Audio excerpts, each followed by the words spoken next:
Mga ka-astig, ang pelikulang ating mapapanood ay ang Extraction. Ito ay tungkol sa pagsagip ng isang hired mercenary sa isang batang kinidnap ng isang sindikato. Enjoy watching!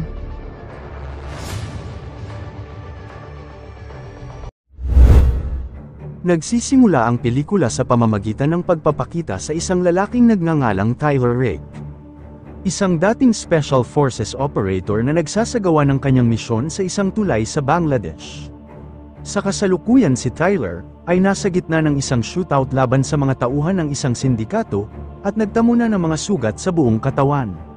Maging siya ay nahihirapan na din sa paglalakad dahil nabaril ang kanyang binti. Ang eksena ay lumipat sa ilang oras bago ang pangyayari, kung saan makikita ang isang paaralan sa India, isang batang lalaki na nagngangalang O.V. Mahajan. Ang sinusundo pa uwi ng kanyang mga bodyguard, at pasakay sa isang luxury car kasama ang kanyang mga kaibigan.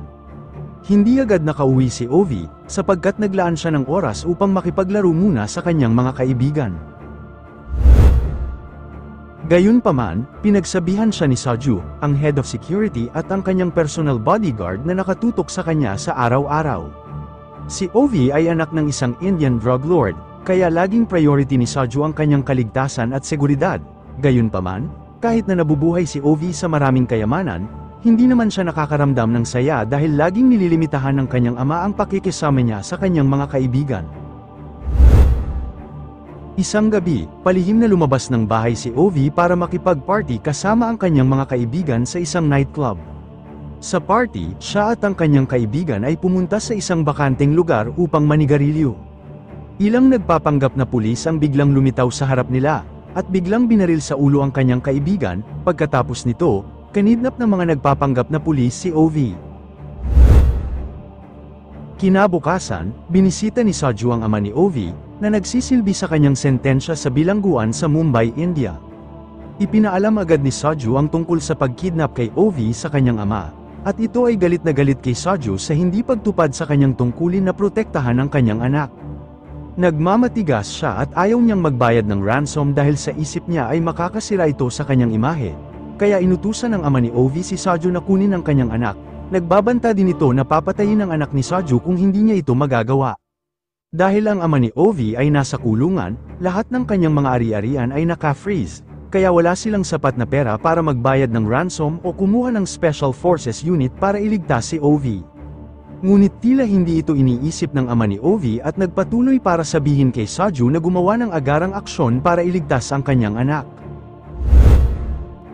Pagkatapos ay sinabi ni Saju ang bagay sa kanyang asawa, kung saan sinabi niya sa kanya na maaari siyang kumuha ng isang tao upang iligtas si O.V., kahit alam nilang malaking halaga ang kailangang ibayad. Sa kaunting pondo na mayroon lamang sila, naisip ni Saju na magsagawa ng plano para mailigtas niya si O.V. at hindi na gumastos pa. Lumipat ang eksena kung saan makikita ang isang lugar sa Australia, kung saan nagpapahinga si Tyler kasama ang kanyang mga kaibigan.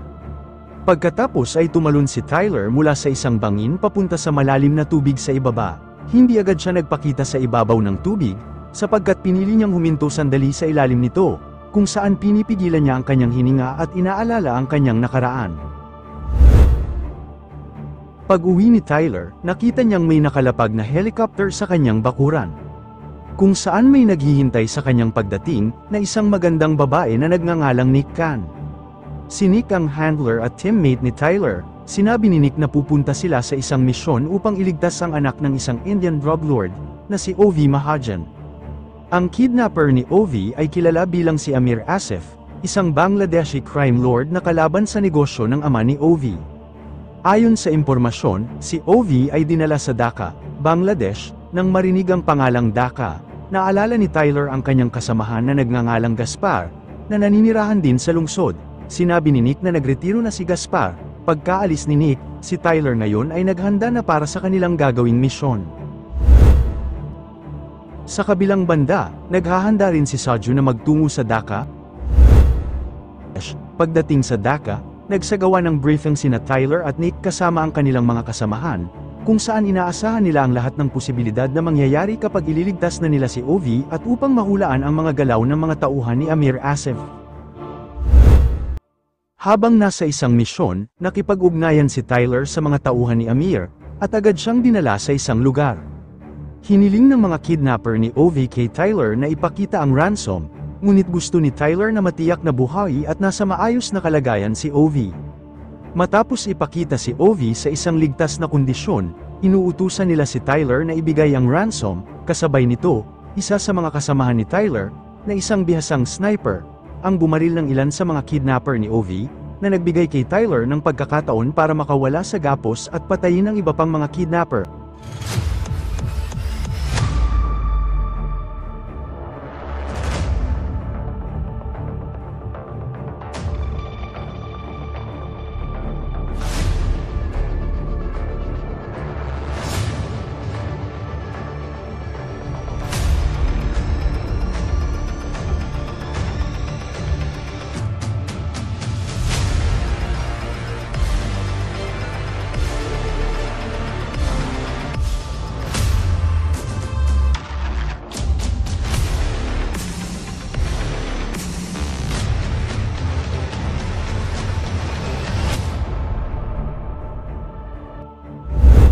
Pinawalan naman ni Tyler si Ovi at agad na kinuha niya ito at sinama sa pagtakas. Pagkatapos ay lumipat ang eksena, kung saan ipinakita si Amir Asif kasama ng ilang mga batang lalaki, kung saan hinahanap nila kung sino ang nagnakaw sa kanya. Para mapaamin kung sino ang salarin, kumuha ang tauhan niya ng isang bata at inulog ito mula sa kinatatayuan nilang rooftop, kahit na hindi pa siya napatunayang nagkasala, at para matigil na ang pananakit sa mga kasamahan nila, napilitang umamin ang isang batang lalaki na nagngangalang Farhad.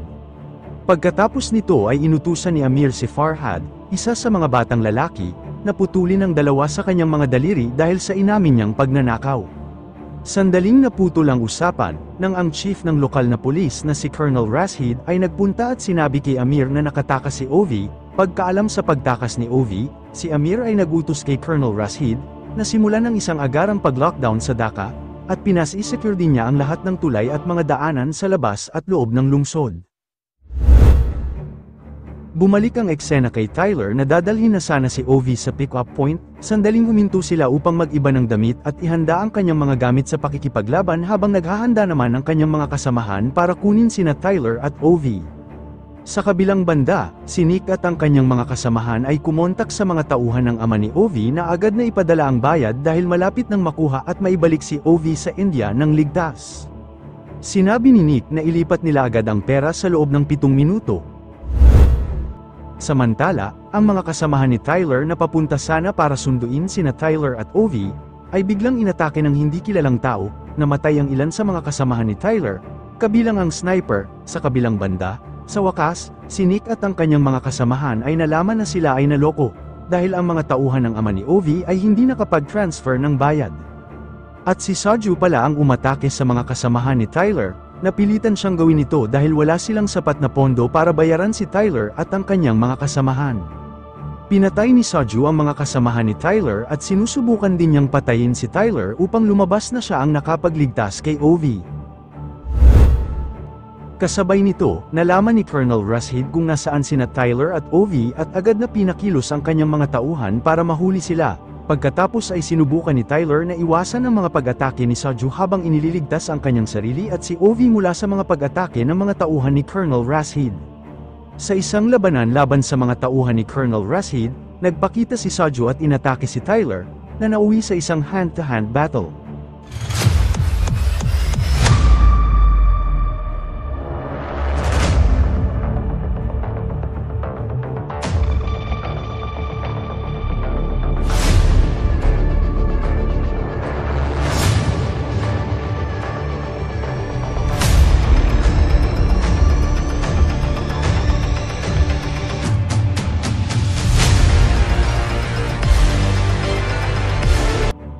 Dahil sa magulong sitwasyon, biglang bumangga ang isang sasakyan kay Tyler, kaya agad na tumakas si Saju mula doon para iligtas si Ovi.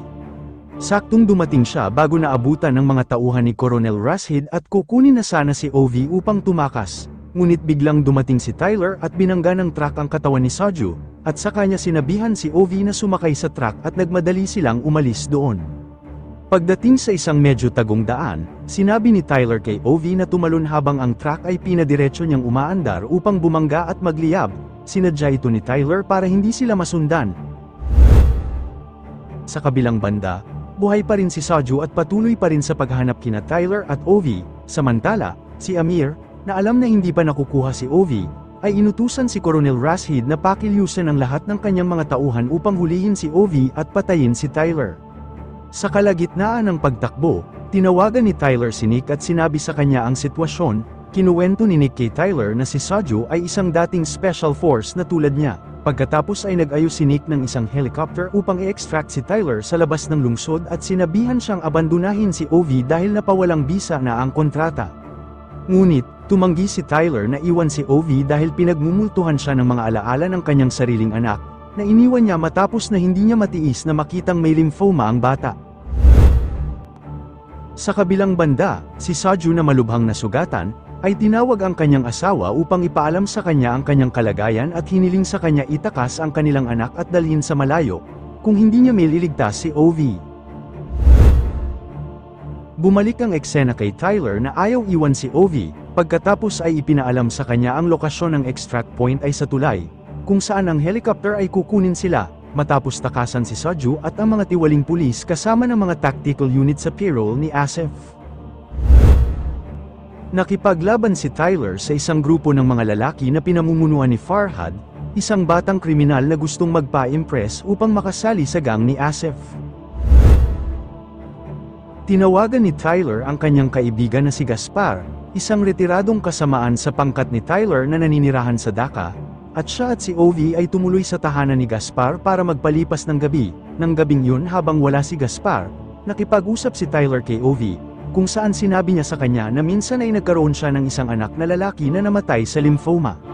Nakonsensya si Tyler sa pagpapabaye niya sa kanyang anak kung kailan kailangan niya ng ama sa kanyang tabi. Sa makatuwid, hindi niya nais na gumawa pa ng pangalawang pagkakamali sa pamamagitan ng hindi pagpansin kay Ovi. Nang marinig ang kwento, sinabi ni Ovi na hindi nalulunod ang mga tao dahil nahulog sila sa ilog, ito ay dahil mas pinili nilang manatili sa ilalim ng tubig. Pagkabalik ni Gaspar, napagtanto ni Tyler na may mali at sa wakas ay nalaman niyang nagtatrabaho si Gaspar kay Amir Asif. Ibinunyag ni Gaspar na naglagay si Amir ng $10 milyong na pabuya para makuha si Ovi, na inaalok siyang bibigyan kung papayagan siya ni Tyler na patayin si Ovi. Pagkarinig nito ay agad na tinanggihan ni Tyler ang alok, kaya sa hindi inaasahang pangyayari ay naglaban ang dalawa. Nang si Tyler ay nasa alanganin na at papatayin na siya ni Gaspar, biglang lumitaw si Ovi at pinagbabaril si Gaspar.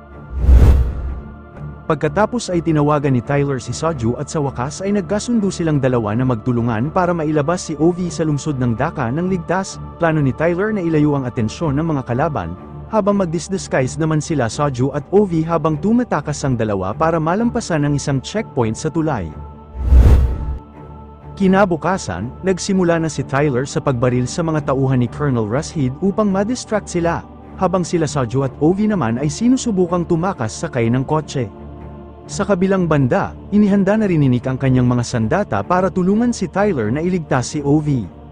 Pagdating sa tulay, ang mga tauhan ni Colonel Rashid ay tila naghihintay na doon at napansin ang pagbabalat kayo ni Soju, ang isang shootout ang naganap, kung saan sinusubukan ni Soju na protektahan si Ovi habang nakikipaglaban siya sa mga tauhan ni Colonel Rashid. Samantala sa ibang lugar, napagmamasdan ni Amir ang matinding labanan sa tulay sa pamamagitan ng binocular. Pagkatapos inutusan niya si Colonel Rashid na magpadala ng karagdagang mga tropa sa tulay upang mapigilan ang planong pagliligtas kay Ovi. Pagkatapos mapatay ang lahat ng tauhan ni Colonel Rashid sa daraanan, pinuntahan agad ni Tyler sina Soju at Ovi sa tulay. Si Nick at ang kanyang mga natitirang mercenary ay lumapit sa katapat na tulay upang tulungan si Tyler. Sila ay nasangkot din sa isang matinding labanan laban sa mga tauhan ni Colonel Rashid na may backup na isang helicopter. Sa wakas ay napabagsak ni Nick ang helicopter, ngunit ang pag-atake ay agad na naman nabawi ni Colonel Rashid na sinubukang pabagsakin din ang helicopter na kukuha sana kila Tyler at Ovi. Nagawa pa ni Colonel Rashid na barilin si Soju, na ikinamatay nito, bago tuluyang mapatay siya ni Nick na bumaril sa kanya mula sa malayo, nang babarilin na sana niya si Tyler, kahit na nahihirapan na at sugatan, nagpupumilit pa rin si Tyler na iligtas si Ovi at sinabihan siyang tumakbo at pumunta agad sa lumapag na helicopter. Kasabay nito, nag-iisa siyang nakikipaglaban sa mga tauhan ni Colonel Rashid.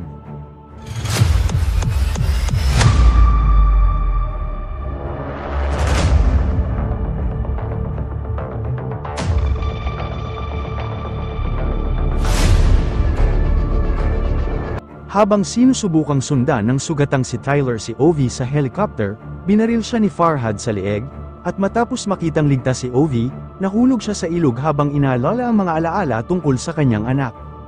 Sa wakas ay nakatakas si Ovi, Nick, at ang mga kasamaan nito at nakalipad sila papunta sa Mumbai ng ligtas.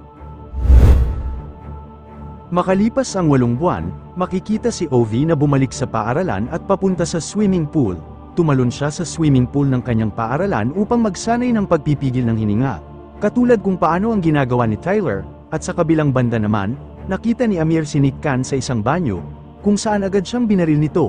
Nagtapos ang pelikula kung saan si Ovi ay may nakitang isang imahe ng isang lalaki, nakahawig ni Tyler, na pinapanood siya. Mga kastig, kung nagustuhan ninyo ang inyong napanood, maaari ba akong humingi ng like? Paki-follow and subscribe na rin para updated kayo sa mga gagawin pang mga videos. Salamat!